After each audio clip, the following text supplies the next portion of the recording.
1 KG মাংস মানে হচ্ছে আপনার 850 টাকা। তো সুতরাং 1 কেজি মাংস ঠকা মানে হচ্ছে আপনি যখন গরুটা বেচতে যাবেন বা কিনতে যাবেন, এই 1 কেজি মাংসই একটা ফ্যাক্টর। এটা যদি 5 কেজি হয়ে যায়, আপনি চিন্তা করেন আপনি কত টাকা ঠকে যাবেন। এখন পর্যন্ত গরু কেনা বেচার একমাত্র উপায় হচ্ছে আন্দাজ। এই আন্দাজের উপর নির্ভর করে আপনি গরু কিনে ঠকতেও পারেন, জিততেও পারেন। বর্তমানে গরু কিনতে গেলে অনেকেই গরু কতটুকু কি দিয়ে কিনবো আমরা বুঝতে পারি না। তো সুতরাং সাথে করে একজন চালাক চতুর মানুষ একটা মিডিয়া নিয়ে যেতে হয়। সেই মিডিয়ার কারণেও দেখা যায় অনেক সময় ঠকতে হয়। কিন্তু আপনার এই মেশিন যদি আপনার খামারে থাকে, তাহলে অটোমেটিক আপনি বুঝতে পারবেন যে আপনি নিজেই চালাক হয়ে গেছেন। এই যে এখানে যে ওয়েট স্কেলটা দেখতেছেন, এই কাঠামোটা আমাদের তৈরি করা, কিন্তু মিটার এবং লোড সেল যেটা বলে, এই দুইটা আমরা ইম্পোর্ট করে নিয়ে আসি। এটা গরুর লাইভ ওয়েট স্কেল। আপনি আস্ত গরু এখানে ঢোকাই দিয়ে মেপে ফেলতে পারবেন। একটা খামারে যদি এই ধরনের স্কেল না থাকে, দিন শেষে সে বুঝতে পারবে না তার খামারটা লসে যাচ্ছে না লাভে যাচ্ছে। তো যে কারণেই যারা উদ্যোক্তা তাদের জন্য অত্যন্ত জরুরি হচ্ছে এই ধরনের একটা স্কেল তার খামারে রাখা। এইটা যদি আপনার একটা খামারে না থাকে, আপনি একটা গরু কিনে নিয়ে আসলেন, সেই গরুটার ওজন মাপলেন, এরপর 15 দিন আবার পরে মাপবেন। মাঝখানে আপনি দেখা গেল খড় ঘাস দানা পানি যা খাওয়ালেন, খাওয়ানোর পরে এই 15 দিন পরে গরুটার ওয়েট কতটুকু গেইন করলো, এইটা অত্যন্ত জরুরি। এটা ছাড়া আর খামারের লাভ লোকসান বোঝার আর কোনো উপায় নাই। সুতরাং আপনাকে এই ধরনের একটা মেশিন আপনার খামারে রাখা অত্যন্ত জরুরি। এটা যদি আপনার না থাকে, সেই ক্ষেত্রে আপনার গরুটা কত টাকা দামে হয়েছে, কতটুকু বাড়ছে, এটা যাচাই করতে গেলে আপনার হাটে নিয়ে যেতে হবে। এটা উইন উইন সিচুয়েশন। এটা খামারিও ঠকবে না, ক্রেতাও ঠকবে না। এই জন্যই এই মেশিনটা বানানো। দুই পক্ষই লাভবান হবে। যে কোনো ব্যবসার মধ্যেই কিন্তু একটা ওজন মাপার মেশিন থাকে, কিন্তু আপনার গরুর খামারে যদি একটা ওজন মাপার মেশিন না থাকে, আপনি কিন্তু লুজার হবেন। কিন্তু এই মেশিন থাকলে ঠকার চান্স থাকবে না। গরুর বাজারে গেলে গরুও চুপ থাকবে, ক্রেতাও চুপ থাকবে, বিক্রেতাও চুপ থাকবে। কোনো কারণেই কোনো রকম ঝগড়াঝাটি হবে না এবং নির্বিঘ্নে গরু কিনে নিয়ে বাড়ি ফিরে আসতে পারবেন।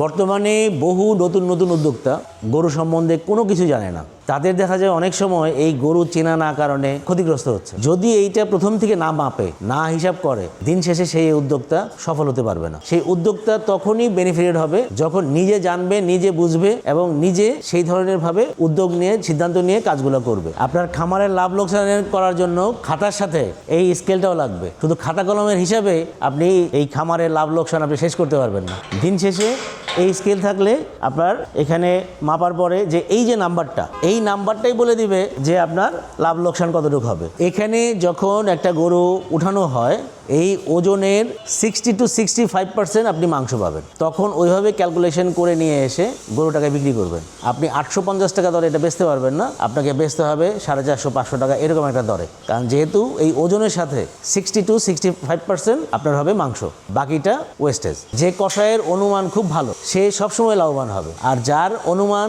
এতটুকু খারাপ, দিন শেষে লুজার হবে। বর্তমানে অনেক বেকার যুবক কি করবে দিশেহারা, হয়তো 5টা 7টা 10টা গরু নিয়ে সে খামার স্টার্ট করতেছে, কিন্তু দিন শেষে সে লাভের মুখ দেখতেছে না। সুতরাং এই মেশিনটা যদি তারা কেনে এবং নিয়ম মাফিক এটাকে মাপে, তার লাভ হচ্ছে না লস হচ্ছে, দিন শেষে সে অবশ্যই বেনিফিটেড হবে। আপনি অথেন্টিক প্রতিষ্ঠান ছাড়া কোনো অবস্থাতেই এই ধরনের মেশিন কিনবেন না। আমাদের লোড সেল এবং মনিটর অত্যন্ত উন্নত মানের এবং এই যে কাঠামোটা, এই কাঠামোটা আমাদের তৈরি করা এবং লোড সেল এবং মনিটর আমাদের ইম্পোর্ট করা, যে কারণে আমাদের যে খামারিগুলো এখন পর্যন্ত এই মেশিন নিয়েছে উপকৃত হয়েছে। আমি একজন উদ্যোক্তার কথা বলছি। সেই উদ্যোক্তা গত 2 বছর আগে, কারণ সে গরু কিনতে ঠকতো, যে প্রতিষ্ঠানগুলো খাবার সাপ্লাই দিত তারাও ওজনে কম দিত, দিনের পর দিন লসে দিয়ে যাচ্ছিল। সে ব্যবসা ছেড়ে দিবে এরকম একটা অবস্থাতেই আমার কাছে আসছিল একদিন।